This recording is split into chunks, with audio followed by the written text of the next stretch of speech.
പാറക്കെട്ടുകൾക്ക് മേലെയാണ് പള്ളി പണിതീർത്തിരിക്കുന്നത്. അതുകൊണ്ടാവാം പള്ളിയുടെ പേര് പാറപ്പള്ളി എന്നാണ്. നൂറ്റാണ്ടുകൾ പഴക്കമുള്ള പഴയ പാറപ്പള്ളി പിന്നീട് പുതുക്കി പണിതതാണ്. പണ്ട് അറേബ്യൻ രാജ്യങ്ങളിൽ നിന്ന് ഇസ്ലാം മത പ്രചരണത്തിന് വേണ്ടിയിട്ട് കേരളത്തിലേക്ക് ഒട്ടനവധി പ്രബോധക സംഘം ഇവിടെ വന്നിട്ടുണ്ട്.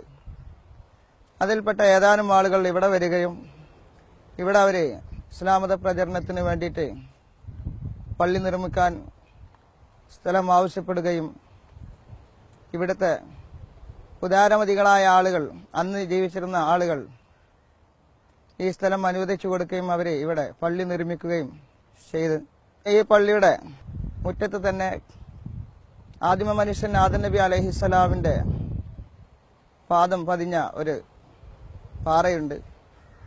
ആ പാറയിൽ അത് നോക്കിയാൽ നമുക്ക് കാണാവുന്നതാണ്. പിന്നെ തൊട്ടടുത്ത് ഈ കുന്നിൻ മുകളിൽ സ്വഹാബത്തെ കിറാമിങ്ങളിൽപ്പെട്ട ബദർ യുദ്ധത്തിലെല്ലാം പങ്കെടുത്ത മഹാന്മാരായ തമീമുൽ അൻസാരിയെ പോലത്തെ അവരും മറ്റും ചില സ്വഹാബത്തെല്ലാം ഇവിടെ മൺമറഞ്ഞു കിടക്കുന്നുണ്ട്. അവരുടെ മക്ബറകളും ഇവിടെ ഈ കുന്നിൻ പ്രദേശത്ത് കാണാൻ സാധിക്കുന്നതാണ്.